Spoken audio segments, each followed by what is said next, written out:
Adolf Hitler escribe en 1924 el libro del odio, el Mein Kampf, Mi lucha, que termina con este grito fanático. Un Estado que se opone a la contaminación de las razas debe un día dominar la tierra.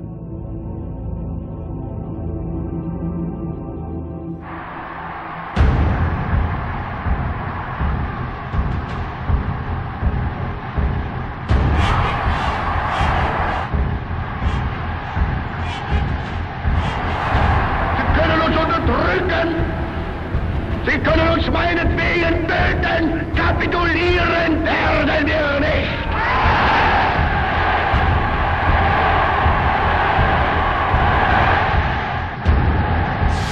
Adolf Hitler nace el 20 de abril de 1889 y se suicida el 30 de abril de 1945. ¿Cómo es posible que este austríaco salido de la nada llegara a conquistar Alemania? ¿Qué terrenos contaminó con la semilla del odio y la violencia?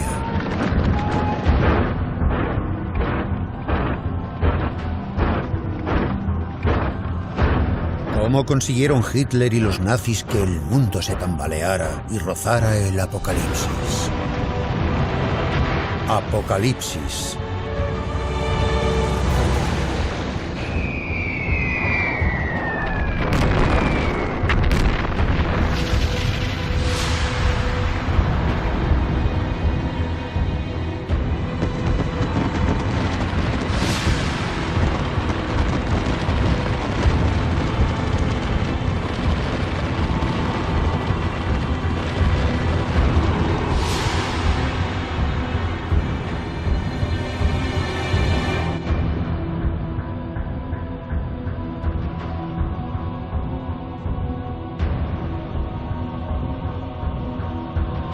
¿Cómo explicar la figura de Hitler?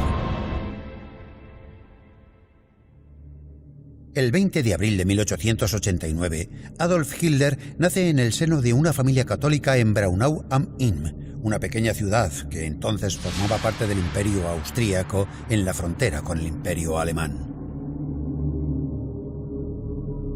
Su padre es aduanero. Al quedarse viudo, se casa con una prima suya mucho más joven que él. Se trata de un matrimonio consanguíneo. Los primeros años de su infancia están marcados por las muchas mudanzas de su padre a lo largo de la frontera.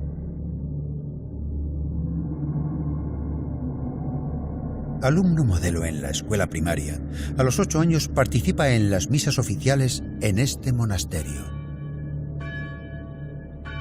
El pequeño Hitler canta y se asombra por la entrega de los curas, de los que admira su sentido de la misión.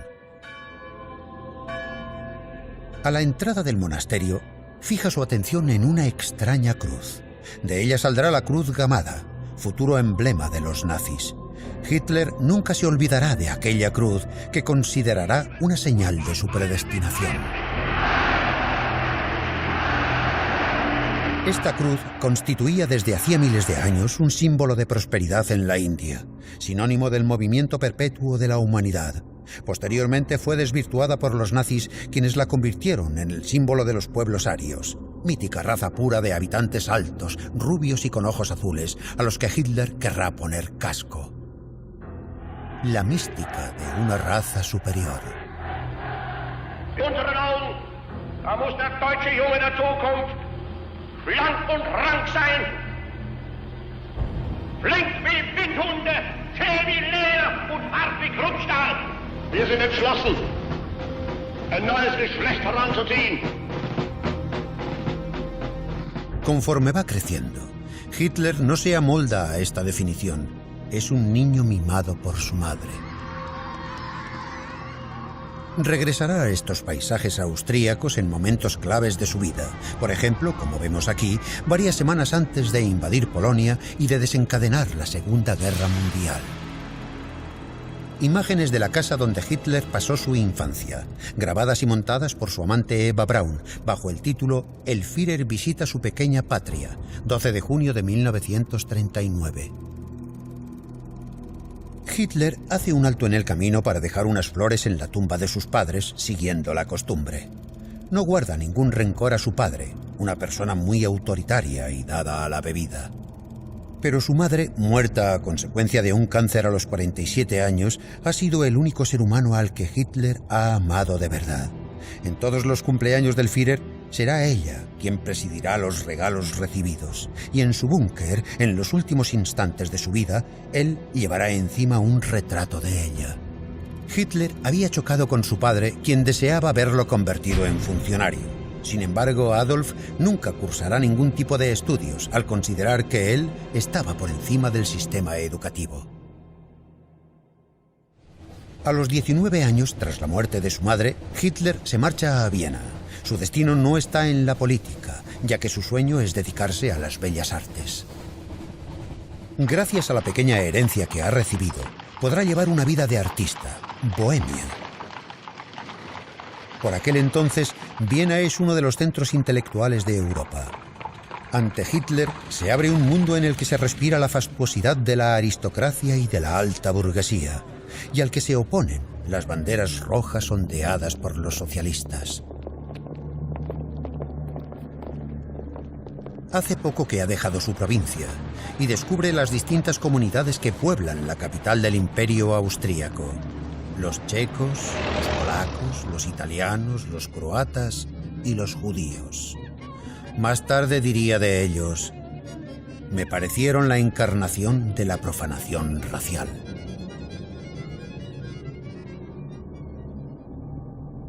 Se presenta a la oposición de Bellas Artes que ha preparado como aficionado, ya que es hombre de mucha ambición pero de poco valor.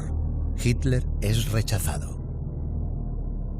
Se inicia a continuación un período difícil que precede a la Primera Guerra Mundial, en el que vive en un albergue para hombres y subsiste copiando tarjetas postales para los turistas. El poco dinero que gana lo emplea en acudir a la ópera a escuchar a Wagner, cuya música lo sume, según afirma un amigo de la infancia, en un estado de trance. Hitler, que vive humildemente, sueña con los héroes de las grandes leyendas germánicas. Una de sus óperas preferidas es Rienzi, en la que un joven guerrero recibe la misión de salvar a su pueblo.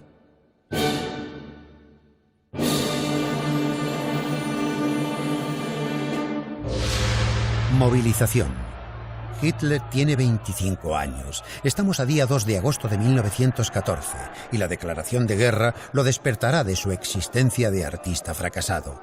Ha huido de Austria para no cumplir el servicio militar y ha recalado en Alemania, en Múnich, atraído por la locura nacionalista que arrastra a todos los europeos hacia la gran masacre.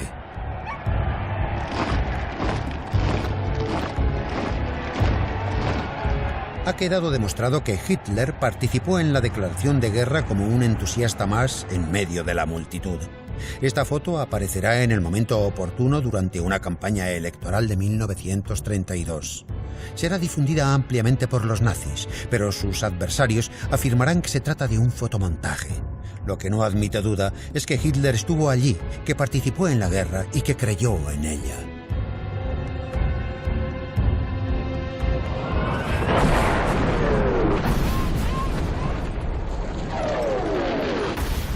Hitler escribió en Mein Kampf: la Primera Guerra Mundial ha sido el momento más inolvidable y más sublime de mi existencia terrenal.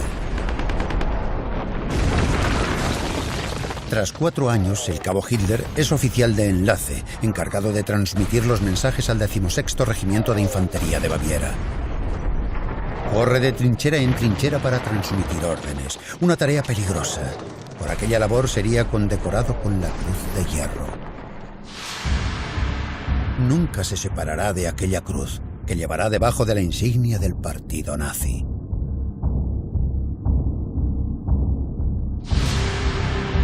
Pero es en la guerra de 1914 a 1918 cuando Hitler aprende a despreciar el valor de la vida humana, como muchos de los soldados de este terrible conflicto.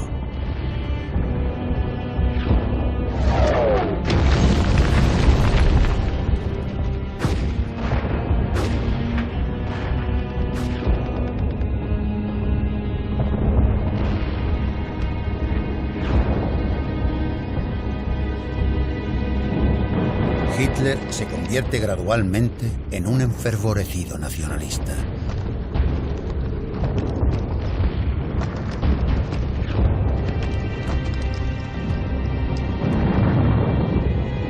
En las trincheras desarrolla también la turbia idea de que un día llegaría a representar a sus compañeros o militar a favor de ellos, es decir, que se dedicaría a la política.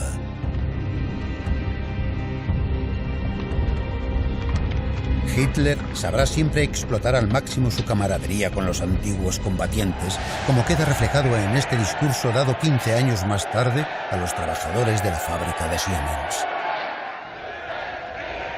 Volksgenossen und Genossinnen, meine deutschen Arbeiter, ich bin aus euch selbst herausgewachsen, bin einst selbst unter euch gestanden, bin in 4,5 Jahren Krieg wieder mitten unter euch gewesen und habe mich dann durch Fleiß, durch Lernen und ich kann sagen durch Hungern langsam emporgearbeitet. In meinem innersten Wesen bin ich immer das geblieben, was ich vorher war. Una sucesión de acontecimientos precipitará este compromiso político. La noche del 13 de octubre de 1918, el ataque de un obús de gas le deja momentáneamente ciego.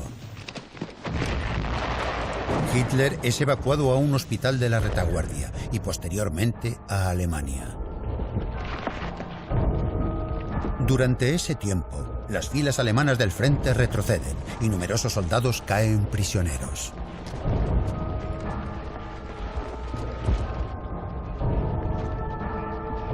El odio sigue flotando en el aire, fomentado por los gestos fuera de lugar de los vencedores.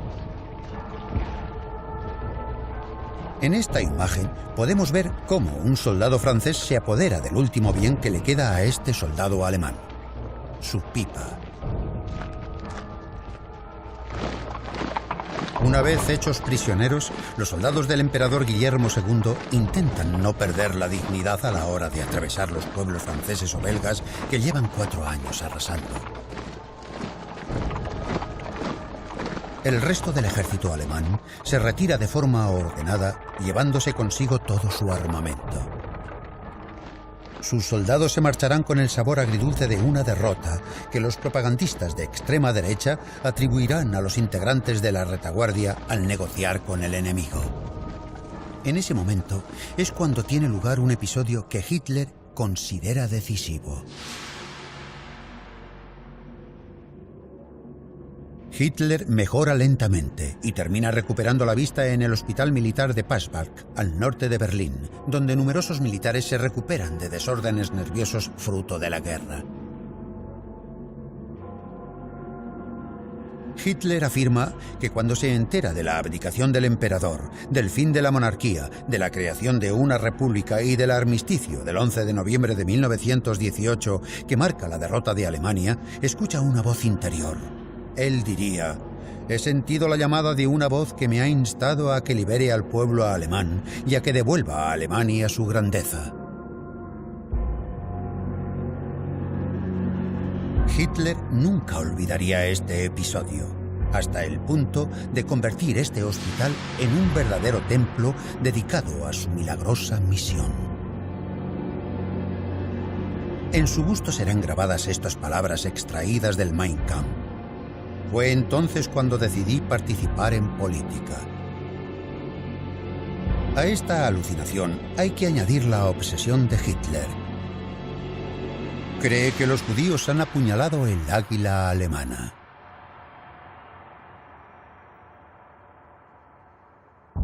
Hitler escribe en el Mein Kampf: si al inicio y en el transcurso de la guerra sometimos a 12 o 15.000 hebreos corruptores del pueblo al veneno del gas, el sacrificio de millones de hombres no fue en vano. Ya a finales de 1916, los jefes del ejército imperial, el mariscal Hindenburg y su adjunto, el general Ludendorff, habían ordenado, movidos por un afán ultranacionalista, que se realizara un censo de los militares judíos sospechosos de no ser patriotas.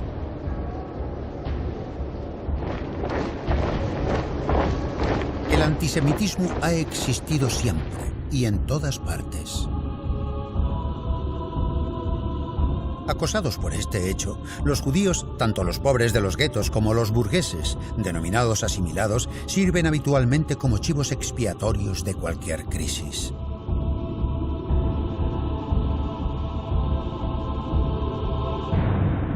Los judíos acababan de ser víctimas en Rusia a principios del siglo XX de las masacres conocidas como pogroms, y muchos habían llegado a Alemania huyendo de aquella persecución. Pero la gran pregunta es la siguiente: ¿era judío el propio Hitler?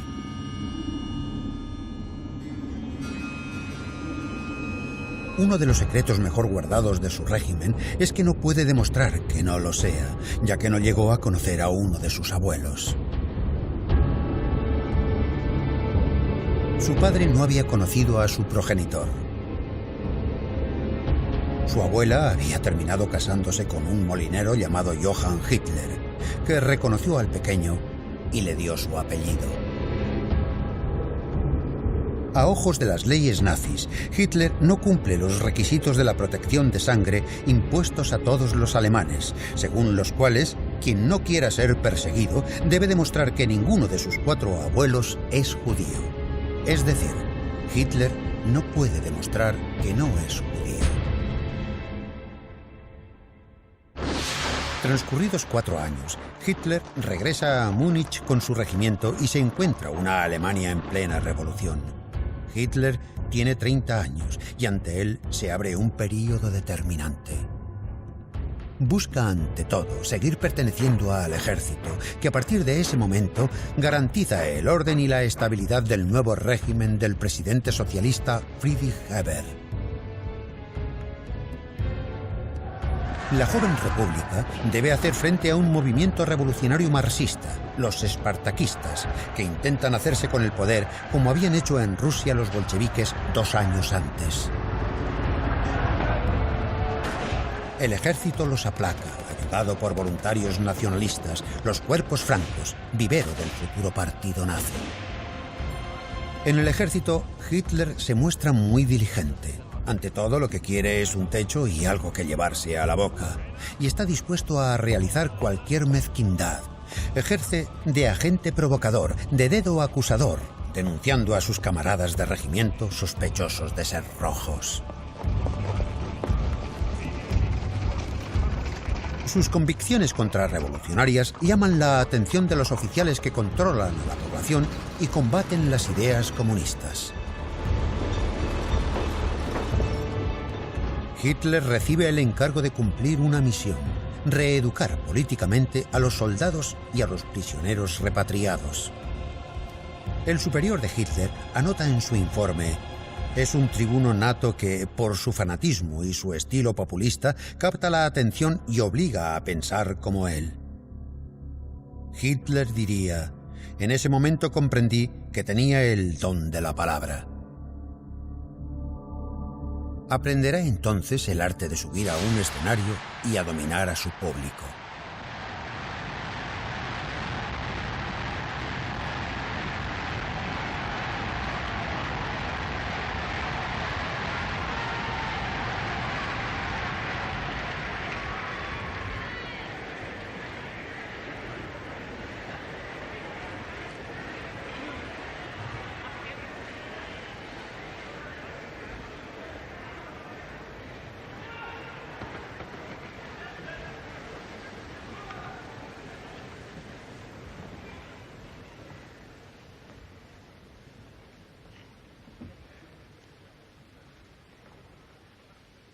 Desde sus primeras apariciones públicas, Hitler ha sabido avivar la presión y a continuación proferir a los que vienen a sus discursos las palabras que quieren escuchar.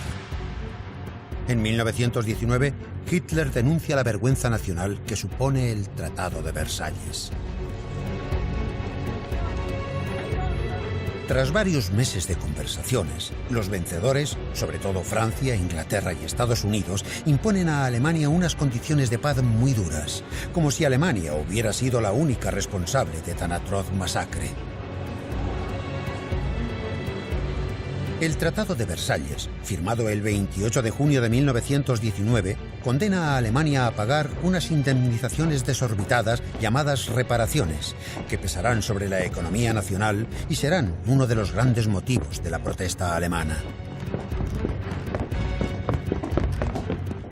Alemania pierde el 13% de su territorio y la 10ª parte de su población. La región de Alsacia-Lorena pasa a territorio francés y la margen izquierda del Rin es desmilitarizada.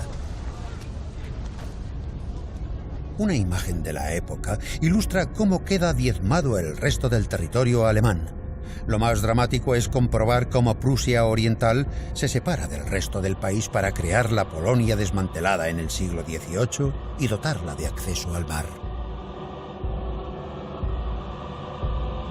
La ocupación del corredor del Danzig desencadenará el inicio de la Segunda Guerra Mundial. Los alemanes piensan que la exigencia de los aliados, que consiste en desarmar a los grupos paramilitares que han luchado contra la revolución, constituye una humillación. Son testigos de la destrucción de sus submarinos, de sus acorazados y de su flota aérea. El ejército alemán queda reducido a 100.000 hombres. A continuación, Hitler es trasladado, muy a su pesar, a esta Bavaria en plena ebullición en la que pululan los grupos de extrema derecha. Es aquí donde se graban las primeras imágenes de Hitler participando en una manifestación del DAP, siglas en alemán del Partido Obrero Alemán, al que el ejército le había pedido que se afiliase para seguir su actividad a partir de 1919. A falta de una opción mejor, Hitler decide permanecer en él y convertirse en agitador político a tiempo completo. Por aquel entonces, Baviera es de tendencias derechistas, mientras que el poder, Berlín, es más bien de izquierdas y recibe el nombre de República de Weimar, nombre tomado de la ciudad en la que acaba de ser votada la nueva Constitución. Hitler, transformado en bávaro, se une al grito generalizado contra los delincuentes de noviembre responsables de haber firmado el armisticio y el vergonzoso Dictado de Versalles.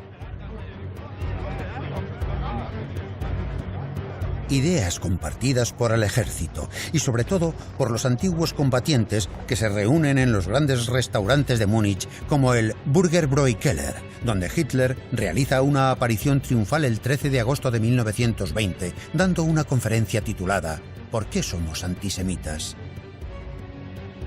Para Hitler, la respuesta es que, más allá de su odio visceral hacia los judíos desde su derrota, el antisemitismo es el mejor medio de atraer a militantes nacionalistas. Hitler arenga a los individuos más exaltados de su grupúsculo de extrema derecha que lo erigen como jefe y le consiguen un coche, indicio de su importancia. Es entonces cuando cambia el nombre del partido. Hitler asocia los dos términos, nacional y socialismo, para captar más miembros y mostrar su anticapitalismo.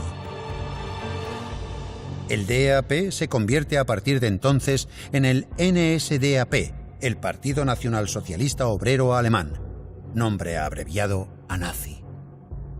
En un pequeño local de un restaurante de Múnich, Hitler diseña el emblema del partido y más adelante escribiría en el Mein Kampf lo siguiente: tras innumerables pruebas, he elegido una bandera roja para mostrar la dimensión social de nuestro movimiento, un círculo blanco por su vocación nacionalista y la cruz gamada, símbolo del ario antisemita y eterno. Para proteger sus reuniones, crea las SA, o secciones de asalto, unas pequeñas milicias a las que entrega chaquetas procedentes de un stock de la antigua aduana austrohúngara. Su radicalismo contribuye a que el partido pase de tener 2.000 a 20.000 miembros, 10 veces más en un año. Su éxito se debe en parte al apoyo de una especie de secta racista, la Sociedad de Thule, que toma su nombre de un reino nórdico legendario. Sus miembros publican un periódico financiado con fondos de origen dudoso. Dicho periódico pasa a convertirse en la Gaceta del Partido Nazi bajo un nuevo título, Völkischer Beobachter, el observador radical. Su director, miembro de la Sociedad de Thule, es Alfred Rosenberg, que se erige como teórico del antisemitismo, impreciso y a menudo delirante. Será uno de los grandes inspiradores de la Shoah.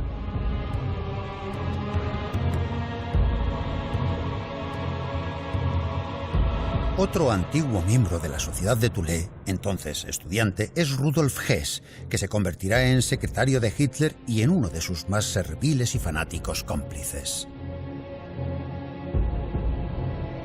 A estos primeros militantes se unirá un héroe de la Gran Guerra, Hermann Göring, uno de los más célebres pilotos de caza alemanes. Al igual que muchos otros, también a él le cuesta readaptarse a la vida civil. En Hitler encuentra el portavoz de sus ideas contrarrevolucionarias. Se convertirá en el número 2 del régimen y junto con otros es uno de los instigadores de los campos de concentración.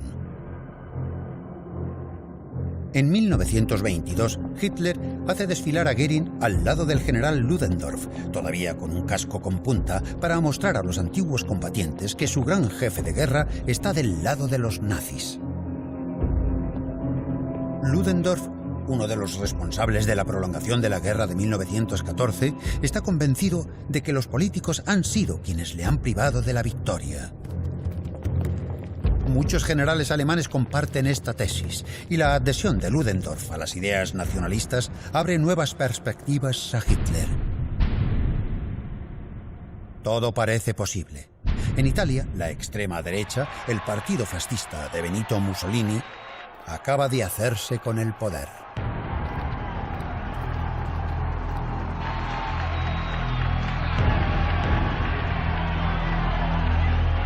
¿Sería Hitler el Mussolini alemán? El año 1923 será decisivo.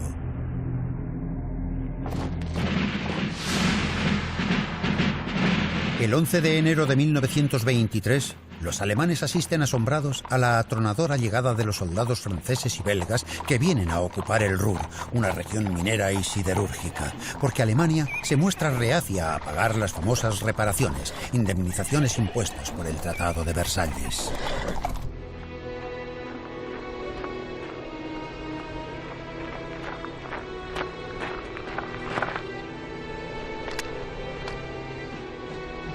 Franceses y belgas quieren cobrarse la deuda directamente en carbón. El gobierno de Berlín ordena entonces una resistencia pasiva, una huelga de mineros y de ferroviarios que serán sustituidos por otros operarios franceses.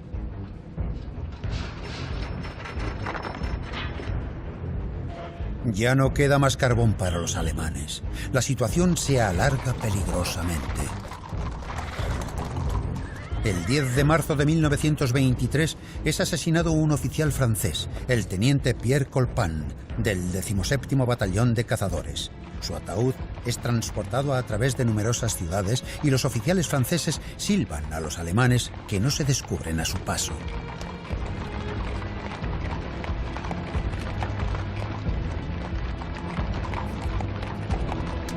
Imágenes imborrables que serán explotadas ampliamente por los nazis, igual que hicieron con las imágenes de los 15 obreros de las fábricas de Krupp, asesinados por los franceses el 31 de marzo. O con la ejecución del saboteador Albert Schlageter, convertido en mártir por el periódico nazi. El rotativo acusa también de violaciones a los soldados africanos del ejército francés. Hitler al poder mandará esterilizar a los mestizos nacidos de estas uniones y se cobrará una cruel venganza en 1940. Hitler denuncia la debilidad del gobierno por permitir a los franceses tratar a Alemania como si fuera una colonia.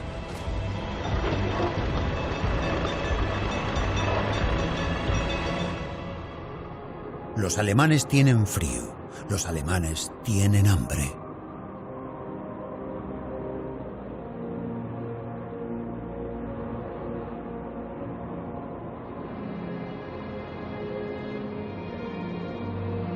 Intentan robarle el carbón a los franceses.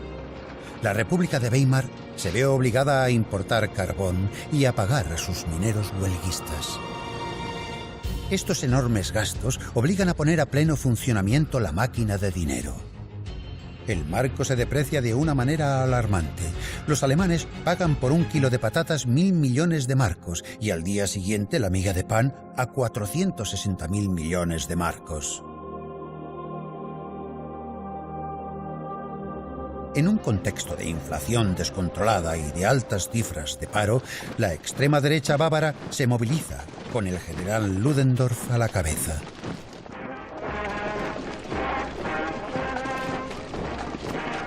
Gracias a Ludendorff, Hitler ha conseguido unificar todos sus grupos de antiguos combatientes dolidos por la derrota. Su deseo es intentar un golpe de Estado, iniciar una marcha sobre Múnich y después sobre Berlín. Hitler afirma: nuestros habitantes están sometidos a tales presiones económicas que si no actuamos ahora mismo, se pasarán al bando de los comunistas. Los nazis conseguirán armas gracias a la complicidad con varios militares. Pero tras muchas dudas, el ejército y la policía deciden seguir siendo fieles al gobierno legal. Desde entonces, Hitler considera que en Múnich todo está perdido. Sin embargo, tiene la delirante ilusión de que Ludendorff y él conseguirán dominar a la población y hace que sus tropas avancen contra los amenazantes cordones policiales. Ambos bandos se encuentran cara a cara. En el centro de la imagen, Hitler, con gabardina blanca.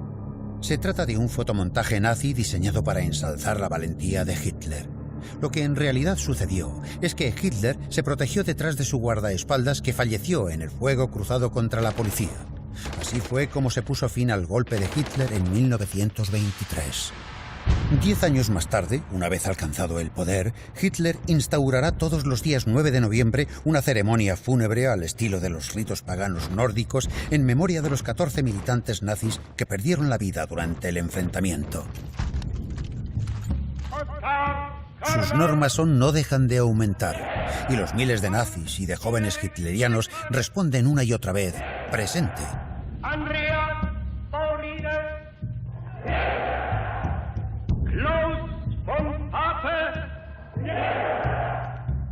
Hitler ha mandado construir en Múnich un mausoleo ante el cual los alemanes tienen la obligación de desfilar, saludando con el brazo tendido a los que Hitler denomina los mártires de noviembre. Deben hacerlo quienes vayan a pie o en bicicleta.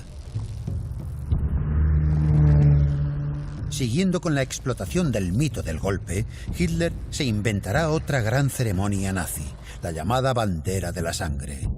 Cada año durante el Congreso del Partido de Nuremberg, Hitler reúne con una exagerada parafernalia la reliquia sagrada, es decir, la bandera del golpe manchada de sangre y los estandartes de las nuevas unidades del partido, como si estuviera celebrando una consagración de los mismos. Esta celebración casi mística forma parte también de la ciencia nazi de la mentira. Lo cierto es que Hitler se había equivocado en su preparación del golpe, ya que había abundado la improvisación y se habían cometido un sinfín de pequeños fallos. Quedaba pues demostrado que Hitler era impulsivo y que no reflexionaba nunca sobre las consecuencias. Estas escenificaciones sirven solo para enmascarar un fracaso que pudo haber puesto punto y final a la aventura nazi. Con el fiasco del golpe, Hitler es arrestado y el Partido Nacionalista prohibido. Un reputado escritor austríaco, Stefan Zweig, escribió: de esta forma, en el año 1923 desaparecieron las cruces gamadas y las tropas de asalto, y el nombre de Hitler cayó en el olvido.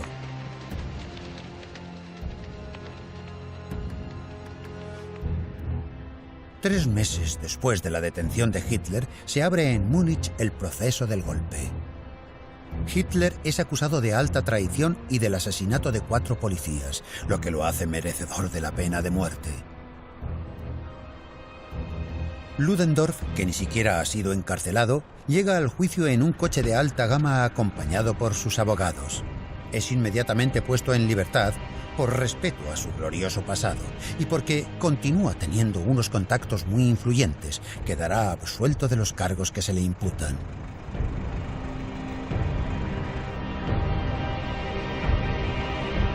Hitler, que había amenazado con suicidarse, comprende que el tribunal no es tan hostil como él. Hace uso de todo su talento como orador y lanza sus injurias habituales contra los gobiernos y contra los judíos. El juicio se convierte entonces en una tribuna improvisada ante unos jueces cada vez más complacientes y un público cada vez más numeroso. El veredicto es, lógicamente, mucho menor que el que Hitler se habría temido. Es condenado a permanecer 5 años encarcelado en una celda relativamente cómoda, con vistas al campo. Las condiciones de su detención hacen que su encierro se asemeje a una estancia en un hotel, ya que se le permite en todo momento recibir a los simpatizantes nazis. Uno de ellos lleva incluso una corona de laureles, al que denomina la encarnación de los deseos ardientes de la nación. A Hitler se le permite recibir toda la prensa que desee y leer las obras de Marx. Rudolf Hess, condenado a 15 meses de cárcel por su participación en el golpe, ocupa la celda de al lado y se une al grupúsculo que debate acerca de las luchas entre los distintos partidos de extrema derecha que se van desmoronando. El regreso de Hitler se convierte en una necesidad. En el exterior, sus cómplices ponen en marcha un procedimiento de liberación anticipada. Hitler sabe que pronto saldrá de allí y siente la necesidad de exponer su visión del mundo y sus principios políticos. Dicta su libro a Rudolf Hess, quien lo escribe empleando una máquina que le ha hecho llegar un banquero y en papel empleado por Winifred Wagner, la nuera del compositor adulado por Hitler. Winifred es racista, como Wagner, y admira enormemente a su gran amigo Adolf Hitler.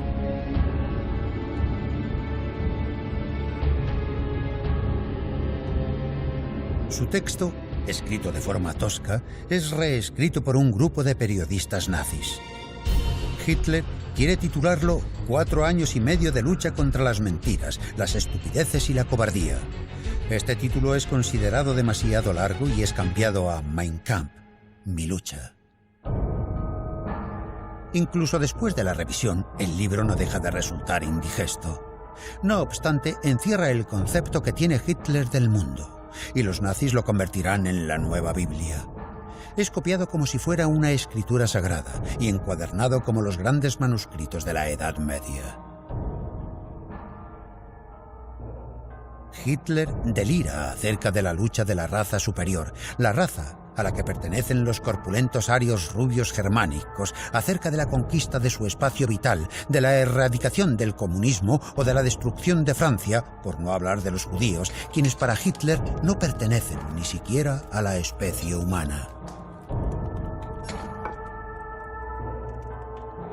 En la época, no pocas veces consideran que este libro es demencial y que ha sido un error, pero que a pesar de todo había que leerlo y tomarlo en serio, ya que en él se encuentran las causas de la muerte de 50 millones de personas. Hitler sale de la cárcel el 20 de diciembre de 1924 por buena conducta. Él mismo se considera el siguiente fundador de Alemania, como en su momento lo había sido Bismarck. Hitler diría: mi estancia en la cárcel me ha aportado una confianza, un optimismo y una fe inquebrantables.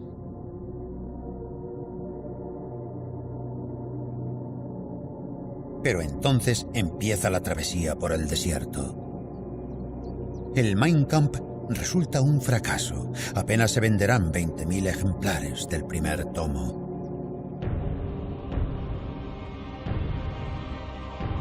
Hitler pasa mucho tiempo en Berchtesgaden, un pueblo de la montaña de Baviera, donde alquila un pequeño chalet.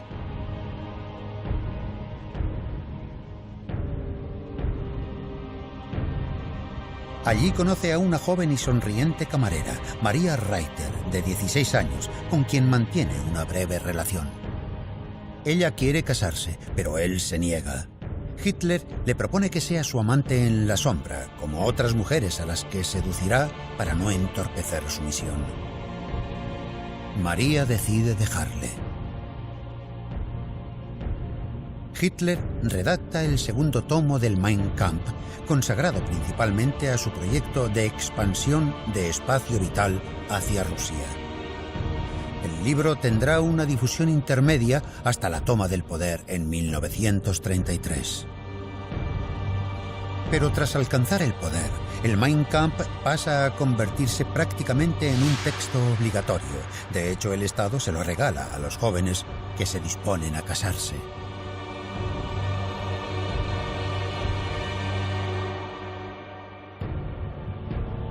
Si alguien no lo tiene en su biblioteca, los miembros del servicio podrían denunciarlo.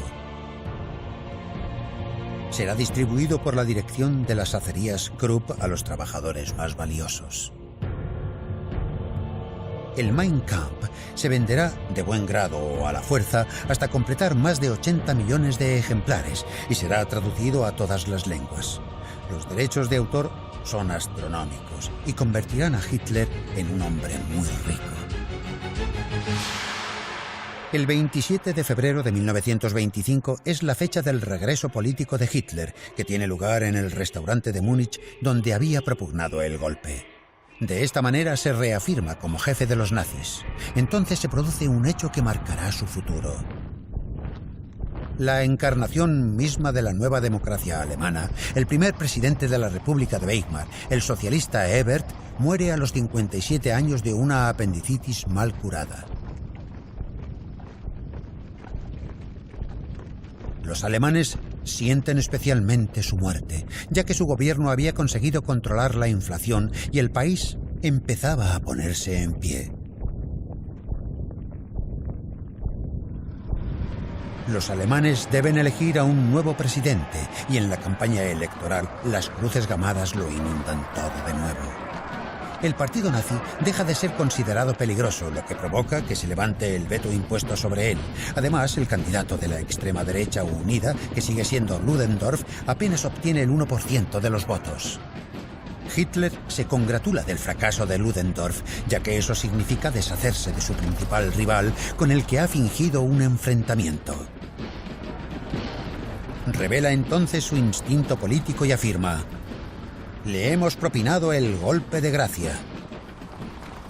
El elegido es el otro gran mandatario del período 1914-1918, el mariscal von Hindenburg.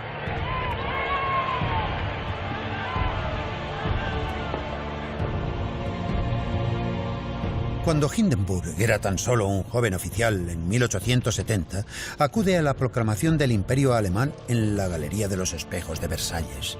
Tranquiliza a los ejércitos y establece un pacto con los conservadores, hecho que inquieta a la izquierda y a Europa entera.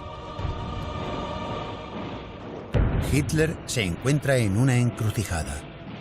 El partido nazi extenderá su metástasis a toda Alemania hasta contar con cerca de 170.000 simpatizantes. Hitler ha convertido a su milicia, las SA, en un verdadero ejército privado. Sus miembros son cada vez más jóvenes, pero esto no debe inducir a engaño. Estos paramilitares son unos asesinos salvajes y fanáticos. Su nuevo uniforme de color marrón les granjea el nombre de los camisas pardas. Se trata de una imitación de los camisas negras de Mussolini, que había completado con éxito su marcha sobre Roma unos años antes. Fascista o fascista. Otro de los códigos tomados prestados de Mussolini es el saludo romano, el brazo extendido acompañado de un grito ronco. Con Mussolini se escuchaba «Viva il Duce» y con Hitler «Heil Hitler», saludo a Hitler.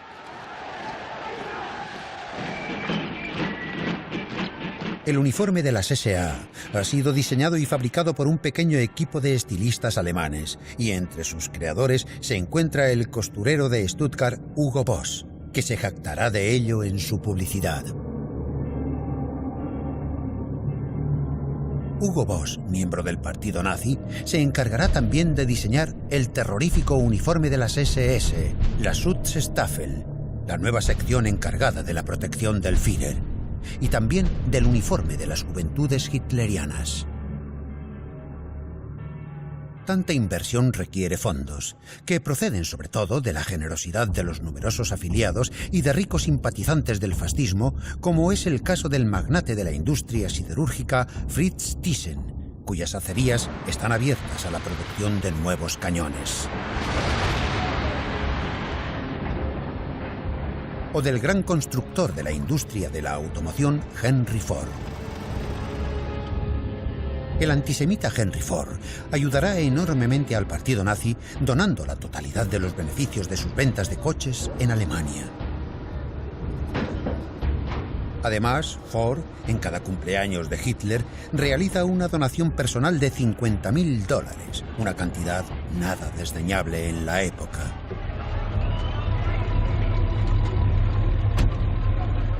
Ford será el primer extranjero condecorado por los nazis con la Orden del Gran Águila alemana. Esta es la forma de reunir los medios para organizar las grandes concentraciones del partido, operaciones propagandísticas destinadas a azuzar la opinión pública y a arengar a las tropas.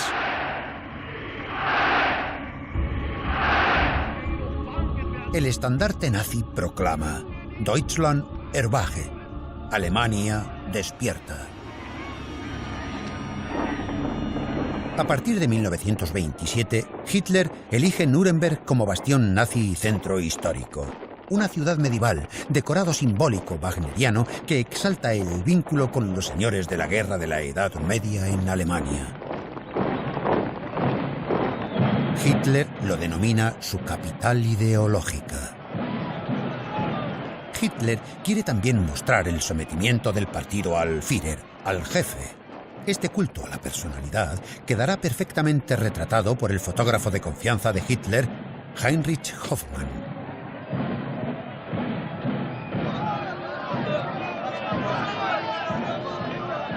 Nazi convencido y gran conocedor de las cámaras Leica, está siempre en el corazón de los acontecimientos y cerca de su superior. Heinrich Hoffmann realiza una serie de fotografías sorprendentes con la intención de mostrar la faceta más humana de aquel destacado hombre.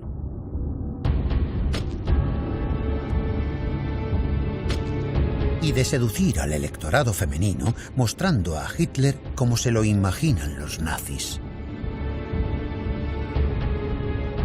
En la pequeña tienda que Hoffmann regenta en Múnich, Hitler, inspirándose en Wagner y fascinado por los grandes gestos de los cantantes que intervienen en sus óperas, estudia una gestualidad cargada de movimientos dominantes antes de ponerla en práctica en las primeras y masificadas aglomeraciones nazis.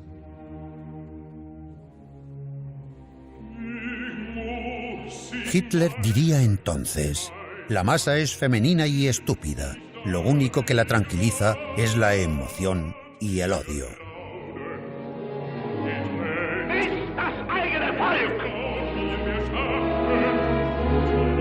Deutsches Volk hilft dir selbst. Jeder soll helfen. Diesem unerhörten Zwang beugen. Precisamente es ese odio el que siembran las SA en toda Alemania, empezando por los barrios judíos de las grandes urbes.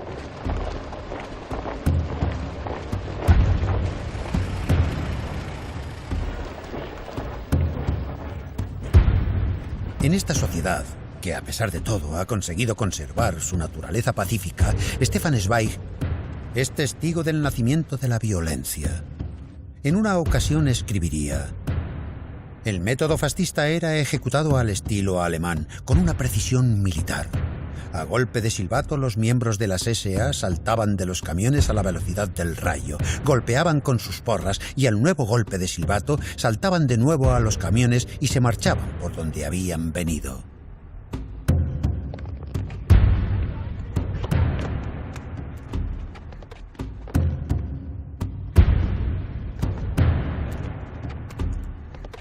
Sin embargo, la intimidación y el terror únicamente sirven para obtener pobres resultados. En las elecciones legislativas de 1928, los nazis consiguen tan solo el 2,6% de los votos, es decir, menos de 1 millón de electores. Los comunistas obtienen el triple de votos, los centristas 4 millones, la derecha 5 y por encima de todos, los socialistas se hacen con 10 millones de votos. No obstante, en el Reichstag, la Cámara de los Diputados de Berlín, este porcentaje del 2,6% de los votos, obtenidos principalmente entre la población rural, ha permitido la entrada de 12 diputados nazis. Su presencia no pasa inadvertida, ya que casi todos aparecen con el uniforme de las SA, entre ellos un rostro conocido, Hermann Göring. Herido en la pelvis durante el golpe, ha engordado notablemente y se ha convertido en un dependiente total de la morfina. Se produce a continuación la entrada triunfal de Joseph Goebbels, que se corresponde con la definición dada por Nietzsche en el siglo anterior. El fanatismo es la única forma de voluntad que es posible insuflar a los más débiles y tímidos. Goebbels está lejos de ser un ario rubio y grande.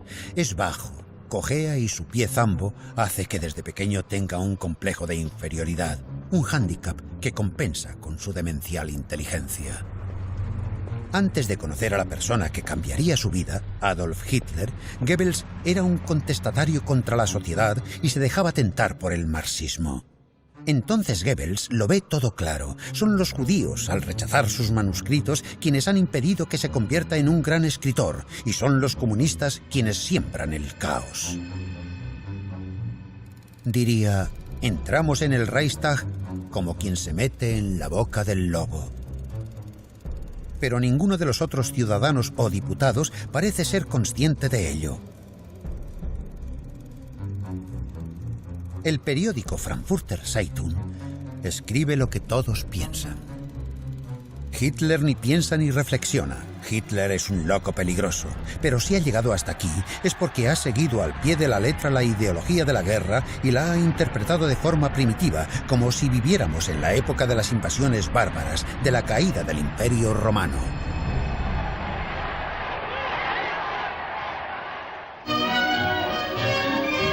En Alemania no se respira inquietud. Hace falta que se produzca una gran catástrofe para que Hitler tenga relevancia en el futuro.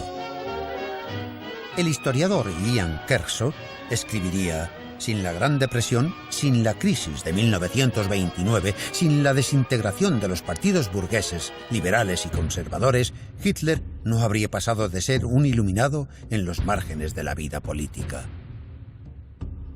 Pero Hitler no dará nada por perdido. Wir haben ein Ziel uns gewählt und verbessert von nachher von euch selbst bloß dieses Grab hinein.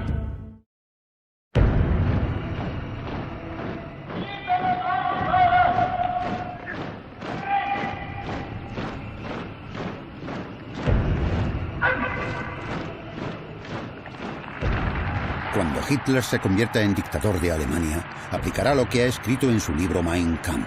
Una raza más fuerte cazará a las razas débiles, porque la avalancha final hacia la vida se lleva por delante a los débiles para que su hueco lo ocupen los fuertes.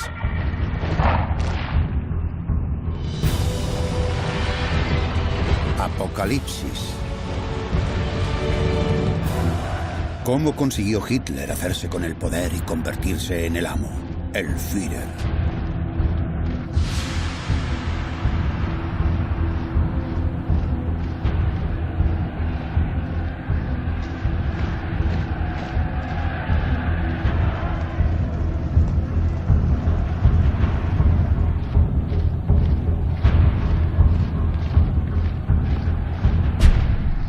Nuremberg, 1929. Es en el Congreso del Partido Nazi donde empieza de verdad lo que el dramaturgo alemán Bertolt Brecht denomina el irresistible ascenso de Adolf Hitler.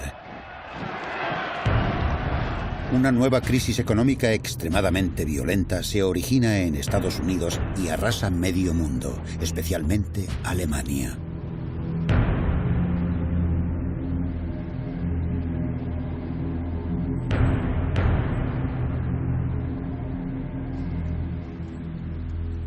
Las fábricas van cerrando una detrás de otra y el número de desempleados llegará a la alarmante cifra de 6 millones.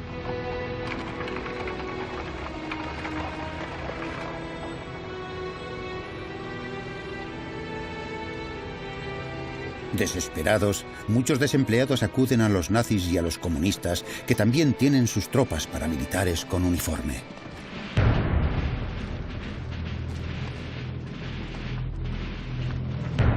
Los comunistas y los nazis se enfrentarán violentamente en los sucesivos procesos electorales.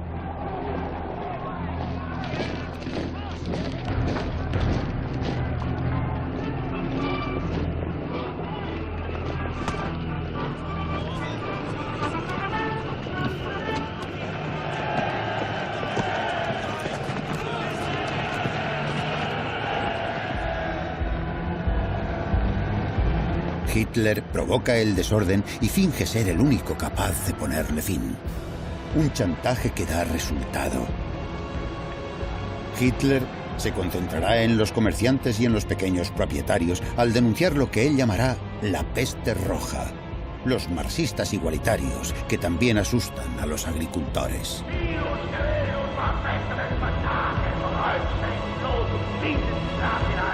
El resultado es increíble. 100 diputados nazis realizan su entrada en el Parlamento alemán, el Reichstag. Hitler se encuentra a la cabeza de la segunda formación política del país tras los socialistas. Sin embargo, esto no inquieta especialmente a las clases dirigentes que desprecian a Hitler. Stefan Zweig escribiría estas palabras. Para ellos el poder siempre ha estado reservado a los varones, a los príncipes y a las personas con preparación universitaria. Nada ha cegado más a los intelectuales alemanes que el orgullo de su cultura.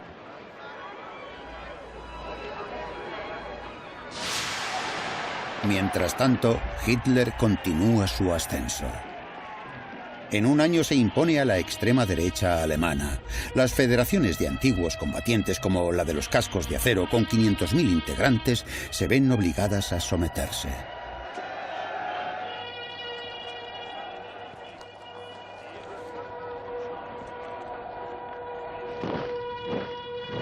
Tras esta postura dominadora, Hitler esconde un terrible secreto. Acaba de salir de un escándalo del que apenas ha podido recuperarse. Los rumores circulan por las redacciones de los periódicos. Acaba de vivir un drama personal, una pasión por su propia sobrina, Geli Raubal, de 23 años. Hitler la ha amado de una manera irracional y posesiva. Geli acaba de suicidarse. Vivía con él en su piso de Múnich. La joven le había confesado a un amigo: mi tío es un monstruo, nadie se puede imaginar lo que me exige. Ella había querido dejarle. Ahora estaba muerta. Se inicia entonces una campaña periodística en contra de Hitler, acusándolo de desviado sexual e incluso de haber mandado asesinar a Geli. Él, muy deprimido, amenaza con suicidarse. Su entorno se inquieta y decide intervenir.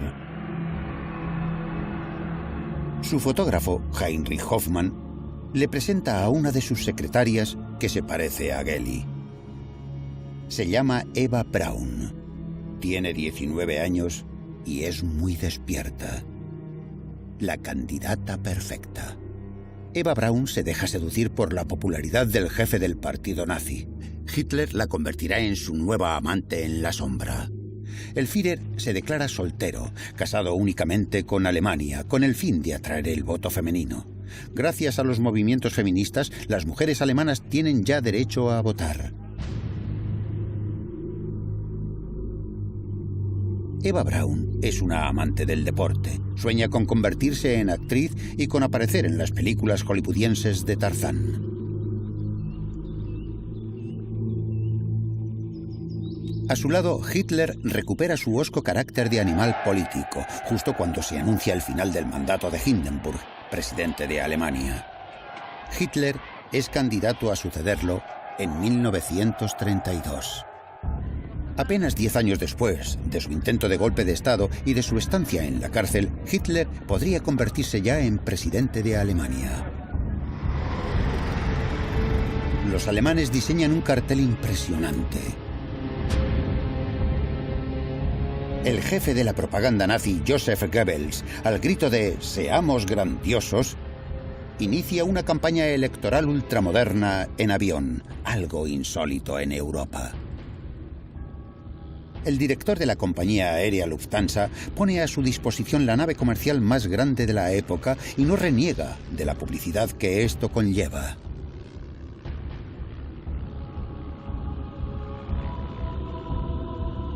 Hitler, ataviado con un casco de cuero, inicia un periplo alrededor de unas 100 ciudades alemanas que le permitirá medir su popularidad. Su piloto, Hans Baur, afirmaría: «Hemos vivido todo tipo de inclemencias meteorológicas, tormentas, tempestades, y nunca hemos anulado ninguna reunión. La gente ha empezado a perder el miedo al avión». Hans Baur concluye entonces: «Hitler ha contribuido a la popularización del tráfico aéreo». Goebbels inventa el eslogan «El Führer por encima de Alemania». Gracias a este vuelo meticulosamente rodado y proyectado por todo el país, Goebbels forja el mito de Hitler como salvador supremo.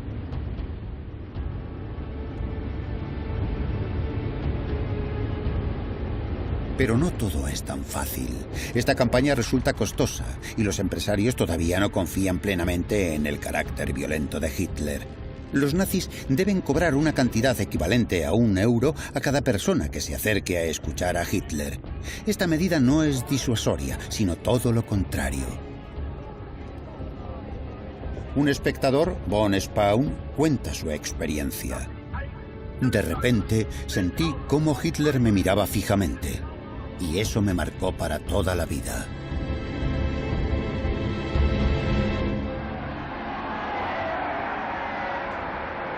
Una semana antes de las elecciones presidenciales, Hitler reúne a 100.000 berlineses cansados de los partidos tradicionales que parecen incapaces de hacer frente a la crisis.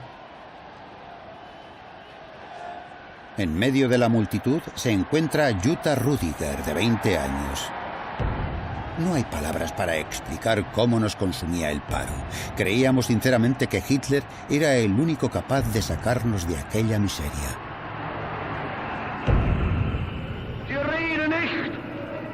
Von den Zehntausenden, die Jahr für Jahr den Gashahn aufdrehen, nicht weil es ihnen zu gut geht. Gracias a su discurso pseudosocial, Hitler se convierte en un firme candidato a la presidencia. Entonces la prensa se abalanza sobre él. La derecha presenta a Hitler como el prototipo de aventurero político. La izquierda emplea insultos más personales. Hitler es tachado de afeminado, de tramposo descerebrado, de charlatán vanidoso, de ser falsamente austero y llevar una fusta de piel de rinoceronte. El presidente saliente, el mariscal Hindenburg, reaccionario y monárquico, recibe no obstante el apoyo de la izquierda. Esto demuestra que el poder de Hitler va en aumento, como lo recalca uno de sus principales opositores, el socialista Otto Wels. Entscheidet euch schnell! Es ist keine Minute Zeit mehr zu verlieren. Nur einen Gedanken, ein Ziel kann es noch geben. Der Faschismus muss geschlagen werden, bis zur Vernichtung. Vorwärts und durch für die Freiheit, die Republik und die deutsche Schaffensarbeit. 10 de abril de 1932. Se da a conocer el veredicto.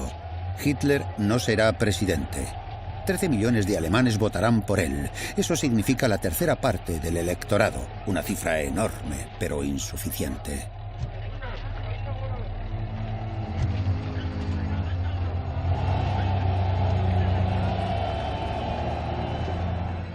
Hindenburg, reelegido gracias a los socialistas, ya no quiere depender de ellos, por lo que provoca la convocatoria de nuevas elecciones. Mientras, Hitler continúa con su resistible ascenso y se marcha al campo. Pronuncia 5 discursos al día, por lo que su entorno está ya hipnotizado. Uno de sus allegados diría: éramos como esos cuidadores que ayudan a los boxeadores a recuperarse entre asaltos. El estrado y la violencia son su droga. Werfen uns Nationalsozialisten vor, und mir insbesondere, dass wir intolerante, unverträgliche Menschen seien. Wir wollten, sagen sie, mit anderen Parteien nicht arbeiten. Die Herren haben ganz recht. Wir sind intolerant. Ich habe mir ein Ziel gestellt, nämlich die 30 Parteien aus Deutschland hinauszufegen. Hitler cree que el primer partido que debe desaparecer en esta campaña electoral de 1932 es el Partido Comunista. Las SA son las encargadas de llevar a cabo esta misión. Ahora están integradas por 400.000 personas que se autofinancian, pagando su propio uniforme y equipamiento. Uno de ellos, Wolf Teuber, trabaja en una tienda de delicatessen en Hamburgo, lo que le permite unirse en cualquier momento al batallón motorizado. Teuber afirmaría: solo tenía una cosa en la cabeza, arriesgar mi vida por Alemania. La humillación del Tratado de Versalles me había convertido en un ardiente defensor de Hitler.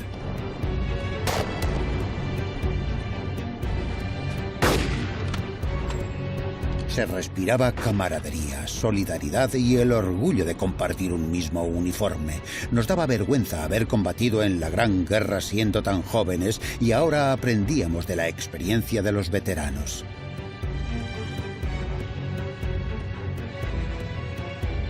Goebbels había fabricado un ídolo para ellos, un problemático berlinés ascendido a jefe de la sección de asalto, Horst Wessel. Asesinado a manos de los comunistas un año antes, se había convertido en el mártir del nazismo. En su grandioso funeral, Goebbels, jefe de la propaganda, había comparado su sacrificio con el de Cristo.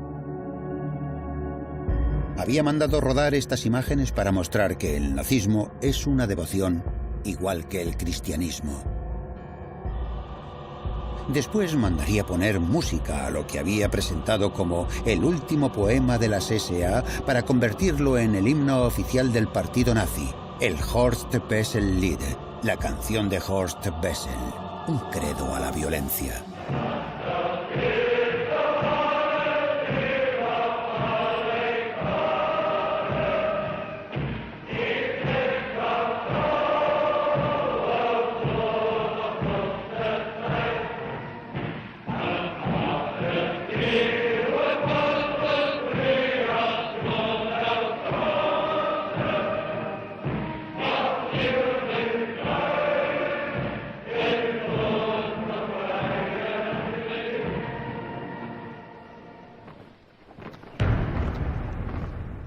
El Frente Rojo lo componen las milicias comunistas que siempre han usado el gorro de obrero y la camisa rusa. Mujeres militantes y hombres militantes guiados por su ideal. Ellos también tienen su canción a la hora de ir a la guerra.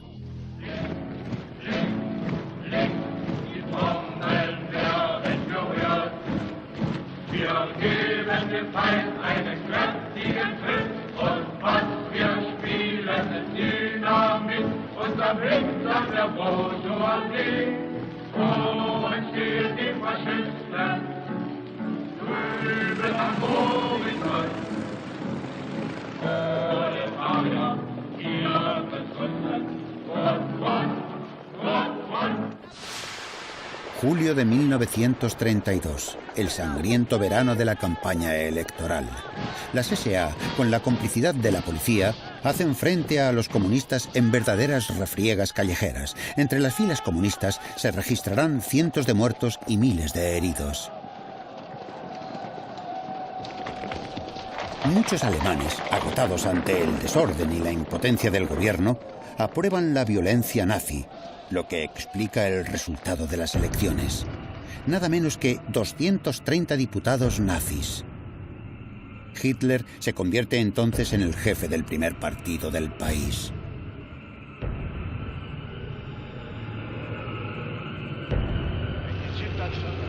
Es la primera vez que tiene el poder al alcance de la mano. La euforia deja paso rápidamente a la decepción. El presidente Hindenburg se niega a nombrarlo canciller, jefe del gobierno. Hindenburg le dice a Hitler: «Ante Dios, mi conciencia y la patria, no puedo otorgar el poder a un partido tan intolerante como el suyo».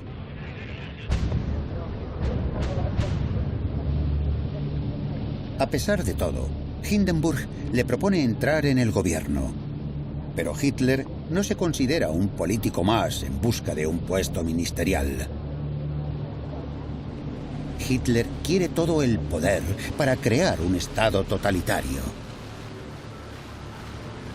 Al cabo de unas semanas, Goebbels, a la cabeza del numeroso grupo parlamentario nazi, consigue paralizar el juego democrático. No es posible construir ninguna mayoría. Goebbels, con una sonrisa maléfica, anuncia: «Ha llegado el gran momento de disolver esta asamblea, puesto que ya no refleja la voluntad del pueblo».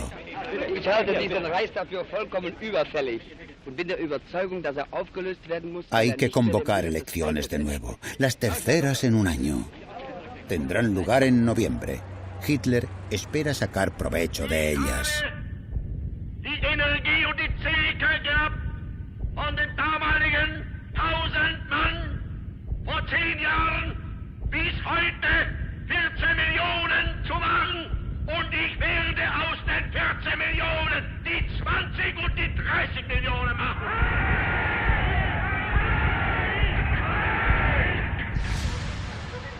Los resultados de estas elecciones son muy decepcionantes para Hitler. Rodeado por su guardia personal, las SS, no deja de dar vueltas a su derrota. Ha perdido 2 millones de votos y 40 diputados.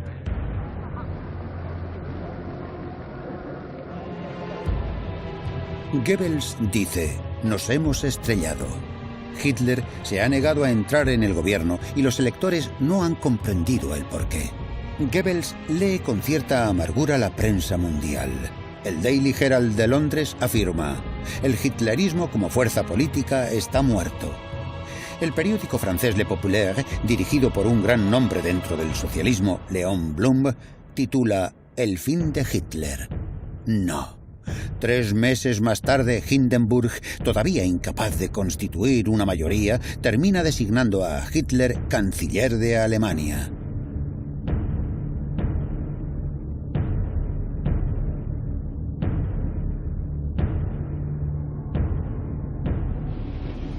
Un estudiante berlinés, Sebastian Hafner, escribe: «Me acabo de enterar de la noticia y me he quedado helado. De repente me ha llegado el olor a sangre y barro. Percibo algo peligroso, como si un depredador posara su feroz zarpa en mi rostro». Para llegar a ese punto, el lobo se ha convertido en cordero. Hitler ha tranquilizado a Hindenburg, ya que no ha pedido más que 2 puestos ministeriales para los nazis. La cartera de Interior para un policía de Múnich, Wilhelm Frick, y a Hermann Göring para controlar la policía.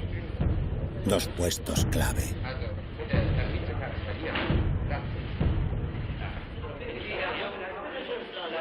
Hitler gana terreno oculto tras una máscara. Quiere demostrar que los miembros más importantes del gobierno son un conservador, Franz von Papen, que ya ha sido canciller, y el hombre fuerte de la derecha más extrema, Alfred Hugenberg, ministro de Economía y Agricultura, con un temperamento autoritario y agresivo. Hitler denomina a su gobierno Gabinete de Concentración Nacional, para dar la impresión de que no se trata de un gobierno nazi, sino de una coalición nacionalista. El conjunto, muy reaccionario, piensa poder dominar a Hitler.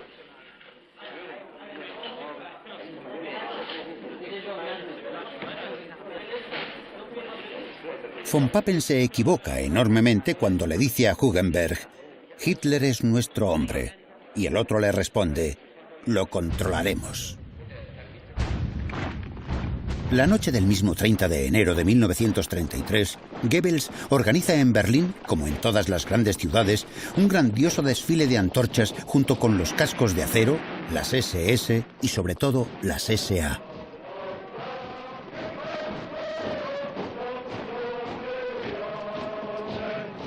Goebbels afirma que por las calles desfilan más de 1 millón de personas durante 4 horas, pero el agregado militar británico estima que la cifra no supera los 15.000. Pasan bajo la ventana del presidente Hindenburg, de 85 años, que cree verse transportado a Verdún en 1916 y dice a su ayudante de campo: nuestros hombres desfilan bien, llevan a muchos militares prisioneros. Hitler en la Cancillería recibe homenajes delirantes.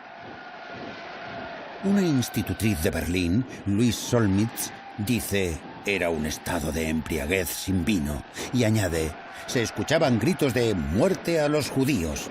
La sangre de los judíos resbalará por nuestros cuchillos». Goebbels concluye: es exactamente como un cuento de hadas. Hitler va a pronunciar su primer discurso como canciller en el Palacio de los Deportes de Berlín.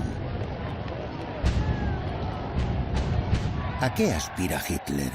Al poder absoluto, pero por etapas. En el Parlamento todavía ocupan su escaño 200 diputados comunistas y socialistas. La primera decisión de Hitler es, por lo tanto, la de disolver la Asamblea y convocar elecciones. Su discurso, que es difundido por radio, se convierte en una llamada a todos los electores, incluso a los de izquierdas, para que voten por él. Wie nun selbst allein liegt die Zukunft des deutschen Volkes. Wenn wir selbst dieses deutsche Volk emporführen durch eigene Arbeit, durch eigenen Fleiß, eigene Entschlossenheit, eigenen Trotz, eigene Beharrlichkeit, dann werden wir wieder emporsteigen, genau wie die Väter einst auch Deutschland nicht geschenkt erhielten, sondern selbst nicht schaffen mussten.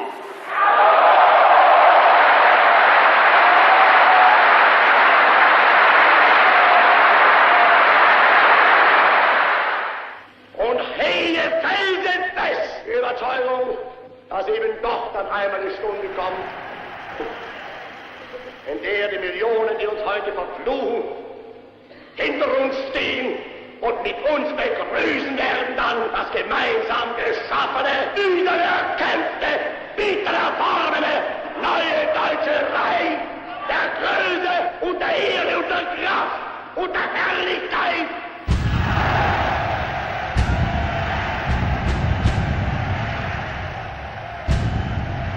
Con este discurso, en el fondo conciliador, Hitler continúa ganando terreno tras una máscara. Pero Goebbels pone los puntos sobre las íes al centrarse en los fundamentos, el antisemitismo y la violencia, cuyo receptor es el electorado nazi de base.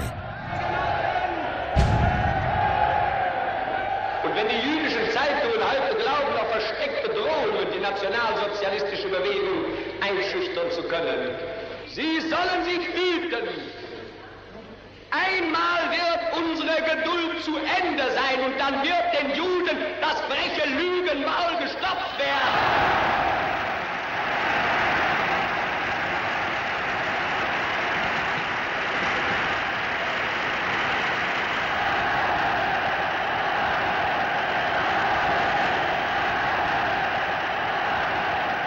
Im Übrigen können unsere Parteigenossen und SA-Männer auch darüber beruhigt sein, dass eher als wir alle denken, die Stunde des Endes des roten Terrors gekommen sein wird. Und wir werden den Herren vom Karl-Liebknecht-Haus bald Töne beibringen, die sie noch niemals vernommen haben.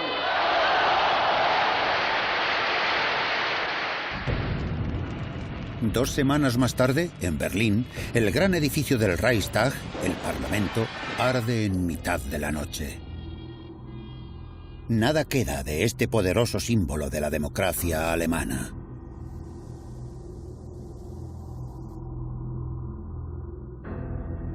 La investigación, llevada a cabo por una policía a las órdenes de Göring, inculpa a un comunista holandés llamado Marinus van der Lubbe, de 24 años, sospechoso por su amplio historial de incendiario.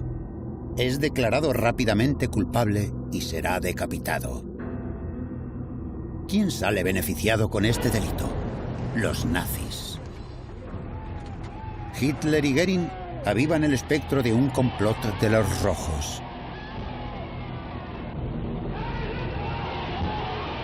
Göring manda detener a 4.000 comunistas y a sus dirigentes.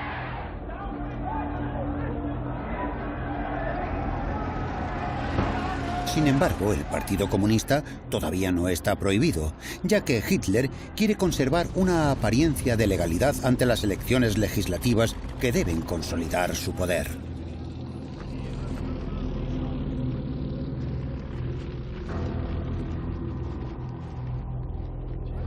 Los alemanes, saturados de campañas electorales y desórdenes, ven de nuevo cómo las SA se despliegan por todo el país, según los nazis, para proteger a la población contra los atentados comunistas.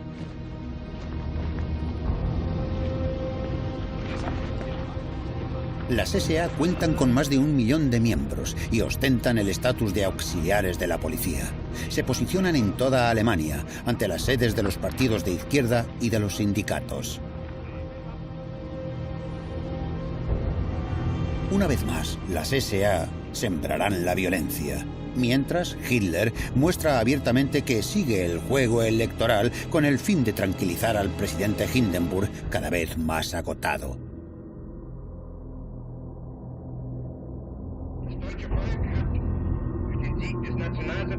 Göring, amenazante, puñal en mano y sentado en su butaca gótica de su versión falsa, da el resultado de las elecciones. Der 5. März bedeutet für einen Mann und eine Bewegung einen gewaltigen Sieg. Der Sieger des 5. heißt Adolf Hitler und die Bewegung ist der Nationalsozialismus. Beides aber ist gleichzusetzen mit dem deutschen Volke und dem Deutschen Reich. Lo cierto es que Hitler y su coalición apenas alcanzan la mayoría. A pesar de toda su propaganda y de la intimidación de las SA, Hitler ha sido incapaz de evitar que los comunistas se hagan con un 12% de los votos.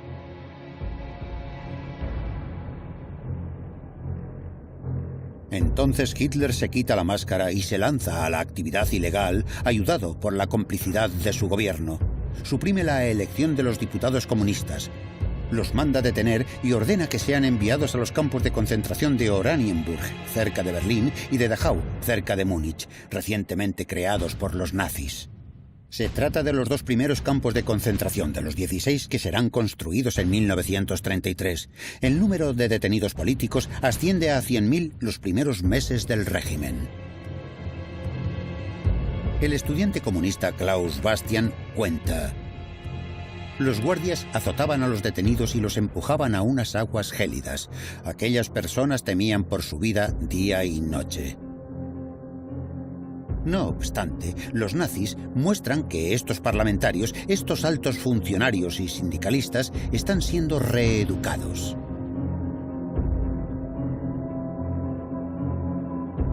La maléfica sombra de la dictadura se extiende por Alemania. El Reichstag ha quedado reducido a cenizas, por lo que Hitler reúne al nuevo Parlamento en la Ópera Real, acordonada por las SA, para exigir los plenos poderes. Ya no quedan comunistas. La mayoría de ellos han terminado en los campos. Los 94 socialistas que aparecen allí se atreven a votar en contra de Hitler. También serán detenidos, encarcelados u obligados a marcharse al exilio. 441 diputados de la extrema derecha al centro católico escuchan un largo y estudiado discurso de Hitler destinado a escenificar el cambio. Se escuchan promesas de todo tipo, como siempre: el fin del paro, la salvación del campesinado, el respeto de los derechos y, sobre todo, la paz. La asamblea se suicida al otorgar los plenos poderes a Hitler para los próximos 4 años.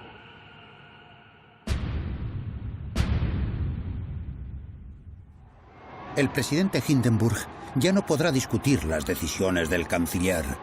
La democracia muere en Alemania en medio del clamor popular.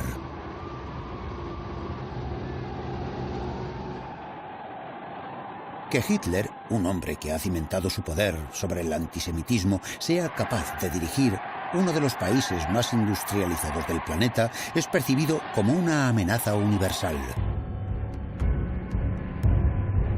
En todo el mundo se organizan manifestaciones contra Hitler, como esta de Nueva York, contra su barbarie, su oscurantismo, en las que se escuchan proclamas como «El judaísmo sobrevivirá al hitlerismo».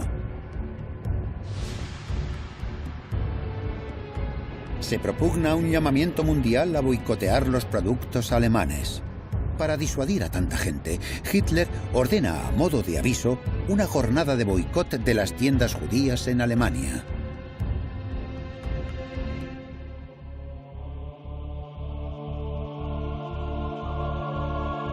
Un cineasta aficionado pone a prueba, gracias a su mujer, la determinación de los nazis apostados ante las tiendas judías.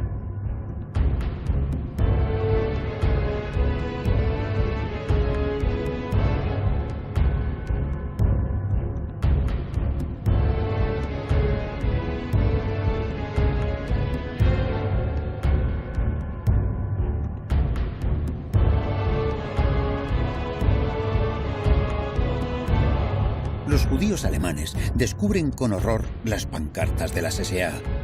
Ni un céntimo para el capitalismo judío. Compra producto alemán. Los judíos son nuestra desgracia. Es el inicio de la persecución. Edwin Landau, propietario de una gran tienda de Prusia Oriental, escribe lo siguiente antes de emigrar a Palestina con su familia.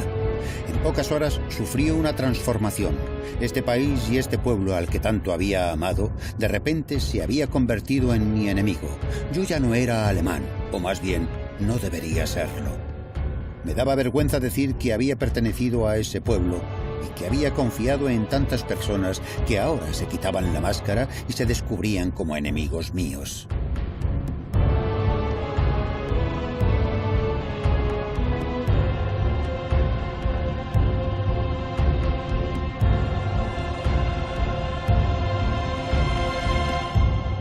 El antisemitismo ha contaminado las universidades. El nazismo ha pervertido los espíritus contra la cultura moderna. Ha impuesto una ideología sectaria e intolerante que empujará a los estudiantes a arrojar libros a las hogueras. Ayudados por los colegiales y flanqueados por las SA, van recabando por toda Alemania las obras de bibliotecas, librerías y editoriales que se corresponden con lo que Hitler denomina espíritu no alemán. En la lista negra nazi se encuentran Karl Marx, Sigmund Freud, Stefan Zweig y otros 300 autores, sobre todo judíos o comunistas. 12.000 títulos son declarados prohibidos. Centenas de miles de libros deben ser quemados y las SA preparan las hogueras.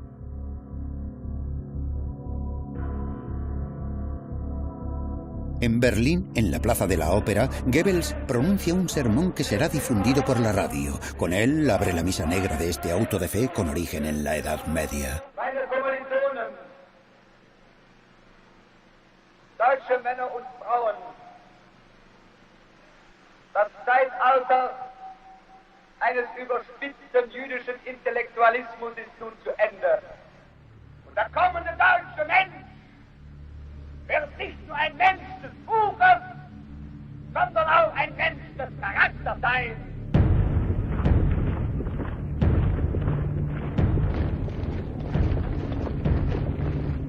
Una joven berlinesa, Dorothea Gunther, asiste al auto de fe y al ritual nazi.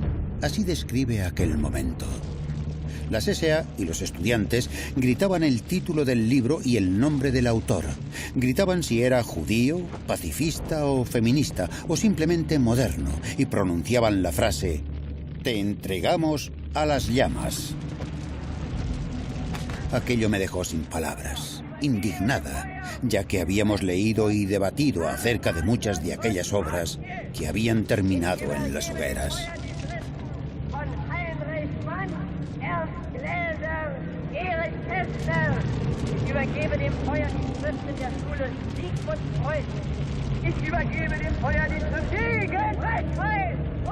Leon Blum escribió: lo que habría hecho falta en Alemania es que los socialistas y los comunistas lucharan en la misma dirección.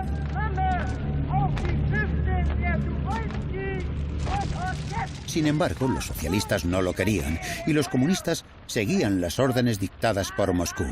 Nada de alianzas con los socialistas, calificados de socialtraidores.